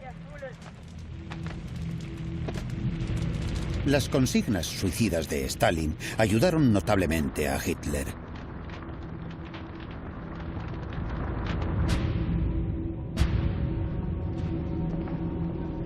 Hitler ha suprimido los sindicatos. El 21 de julio de 1933 prohíbe el Partido Socialista.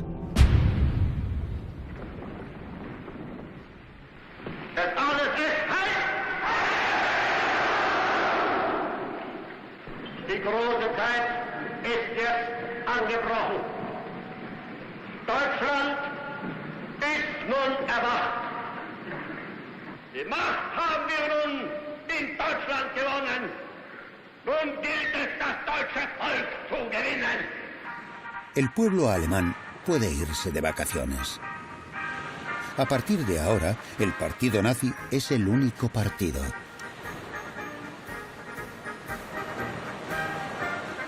Sus eslóganes antisemitas ya no interesan especialmente a los ciudadanos. A la mayor parte de la gente le resulta indiferente el destino de sus 500.000 compatriotas judíos, que después de todo no constituyen más que el 1% de la población. La mitad de estos judíos alemanes conseguirá emigrar. Glenda Blackman escribe: hemos logrado embarcar a condición de no llevarnos ninguna de nuestras pertenencias.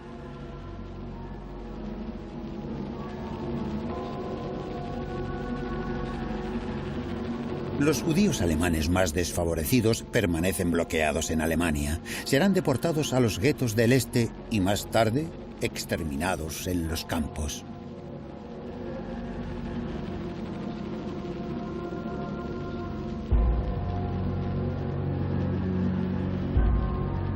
Los opositores al régimen huirán de la mejor forma posible y allá donde les sea posible, sobre todo a Francia, donde se toparán con la guerra, con la ocupación alemana y serán entregados a los nazis.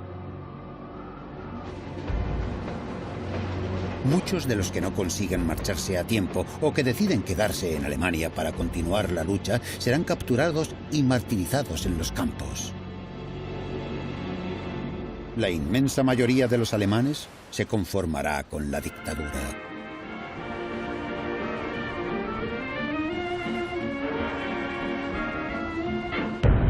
Unos empiezan a izar cada mañana la bandera con la cruz gamada, convertida en el emblema oficial de Alemania.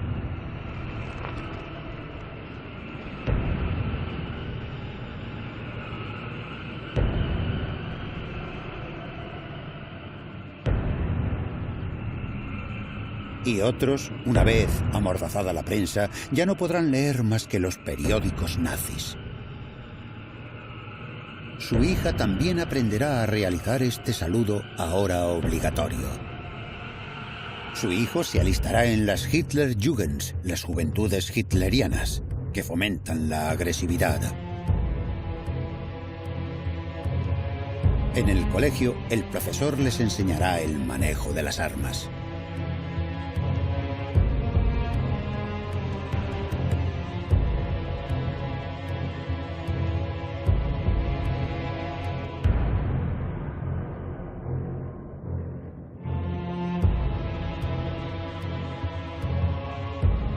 El profesor de primaria debe tomar ejemplos adecuados y actuales para abordar la aritmética. ¿Cuánto cuesta un alumno? Un discapacitado mental cuesta 1.800 marcos al año al Estado. Un alumno medio, 320 marcos. Y un alumno brillante, tan solo 125 marcos. Conclusión: la sociedad tan solo puede sobrevivir si los ciudadanos son genéticamente sanos. La hermana mayor entrará en la BDM, la Bund Deutsche Mädel, la Liga de las Jóvenes Alemanas, que forma a buenas esposas que tendrán muchos soldaditos. Morirán a los 10 años en los últimos enfrentamientos en Berlín.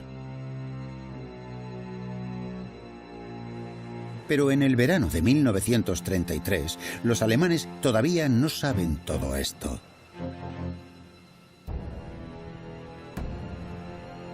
Hitler no es en absoluto el jefe supremo. Tiene que seguir anestesiando a su pueblo a través de su propaganda. Como en la película La victoria de la fe, sobre el primer congreso, después de que el partido nazi alcanzara el poder y se convirtiera en el único partido.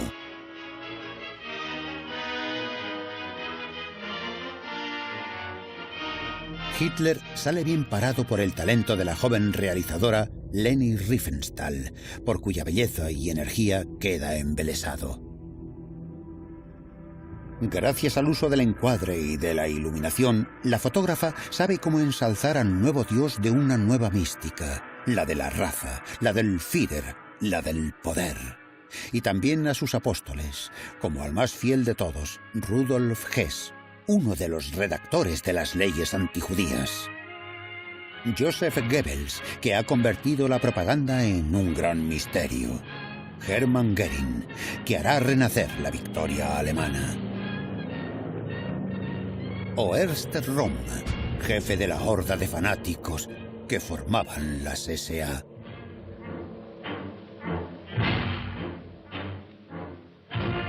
Nada hace prever que esta película será prohibida un año más tarde porque Röhm, cómplice de Hitler en el fallido golpe de 1923, será acusado de traición. Quizá por estar demasiado cerca de Hitler, o porque las SA son demasiado numerosas, 2 millones de individuos, que constituyen una fuerte competencia al ejército.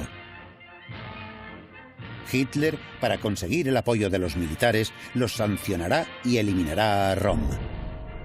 Todo comienza en el verano siguiente, cuando Hitler viaja a Italia para reunirse con Mussolini en Venecia.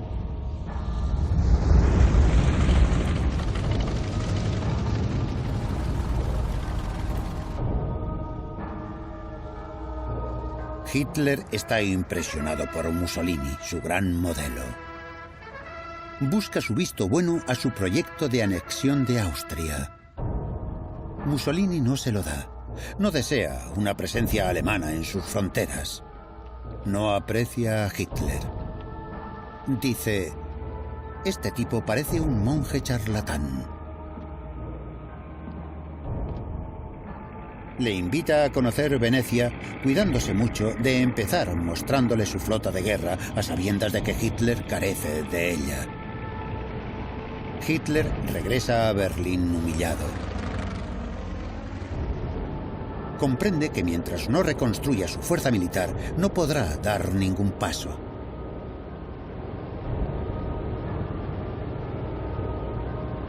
Hitler se centra en las maniobras del Reichsberg, el pequeño ejército alemán que el Tratado de Versalles había dejado reducido a 100.000 hombres, aunque bien preparados.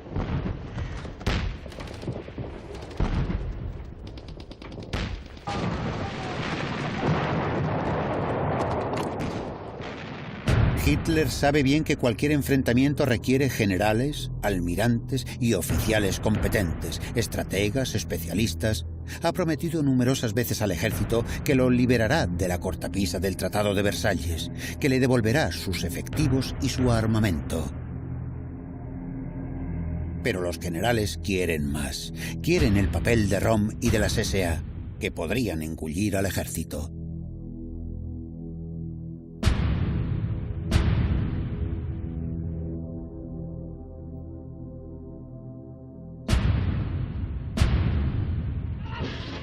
Röhm también recibe muchas críticas por su excesiva ambición. Le hace sombra a Hitler. Las fábricas tiemblan cuando le escuchan proclamar: la revolución nacionalista aún no ha terminado. Goebbels afirma: es un bolchevique disfrazado. Son cómplices desde hace 15 años, pero Hitler ha tomado su decisión: eliminar a Röhm fingiendo que prepara un golpe de Estado. Hitler elige a los verdugos: Himmler, jefe de las SS; Heydrich, jefe de la Gestapo; Sepp Dietrich, antiguo aprendiz de carnicero, convertido en jefe de la guardia más próxima al Führer. Entre el 30 de junio y el 2 de julio de 1934, lapso de tiempo que Hitler llamará la Noche de los Cuchillos Largos, las SS asesinan a Röhm y a 85 posibles opositores o testigos incómodos del pasado del Führer.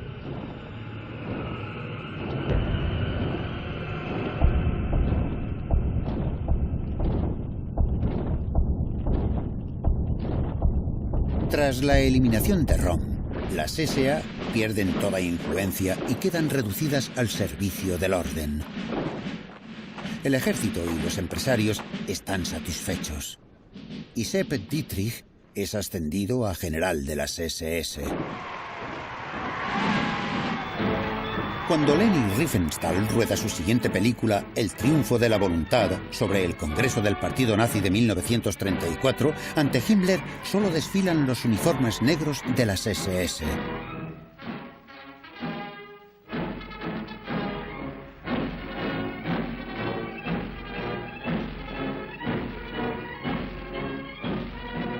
Hitler está ahora en lo alto de la pirámide y está solo. Un mes después de la Noche de los Cuchillos Largos, el último presidente de la República, el mariscal Hindenburg, muere a los 87 años. La democracia lleva largo tiempo muerta y enterrada. La dictadura continúa su marcha implacable. Hitler se convierte en el jefe de los ejércitos. Su poder es total. Y todos los soldados juran fidelidad al Führer, nuestro jefe y el del pueblo alemán, Adolf Hitler. Adolf Hitler!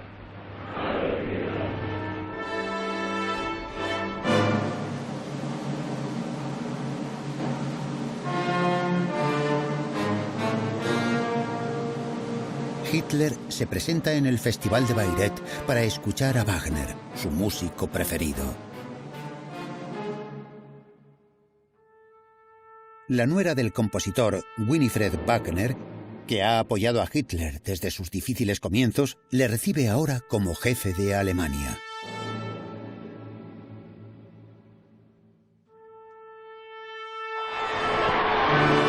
Hitler puede medir el camino recorrido.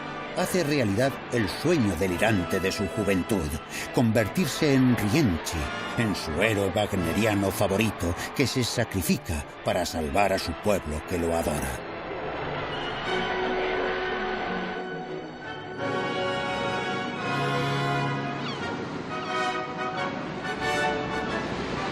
Se embarca, al igual que Sigfrido, en el Mar del Norte hacia sus quimeras, acompañado de los que le han creado y que hoy son incapaces de controlar al que se ha convertido en el Golem, la criatura de la Biblia hecha de arcilla, que cegará a los humanos con su poder infernal.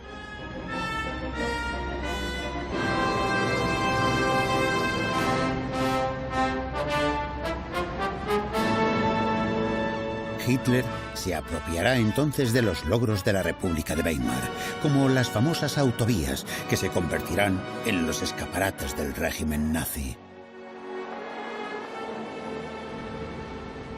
Hitler sorprenderá entonces al promulgar las leyes raciales de Nuremberg.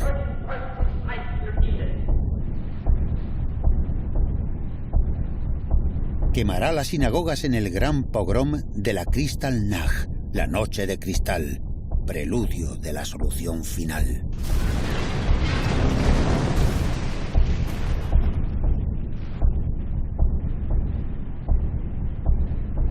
Violará el Tratado de Versalles al reocupar las zonas desmilitarizadas en 1919. Como Francia e Inglaterra no reaccionan, su debilidad llevará a Mussolini a acercarse a Hitler, dejando que éste anexione a Austria y logre así lo que él llama su misión: reunir en Alemania los pueblos que hablan alemán.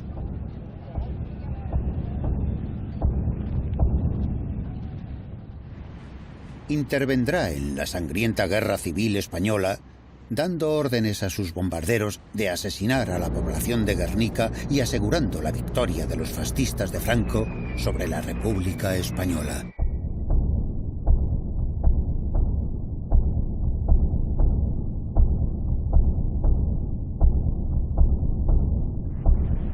Hitler sueña con un gran ejército, como el de Napoleón. Lo conducirá hacia Moscú, proclamando continuamente que quiere la paz. Wir wollen einst ein Reich sehen und ihr müsst euch schon dafür erziehen. Wir wollen, dass dieses Volk einst gehorsam ist und ihr müsst euch in den Gehorsam üben. Wir wollen, dass dieses Volk einst friedliebend und aber auch tapfer ist und ihr müsst friedfertig sein.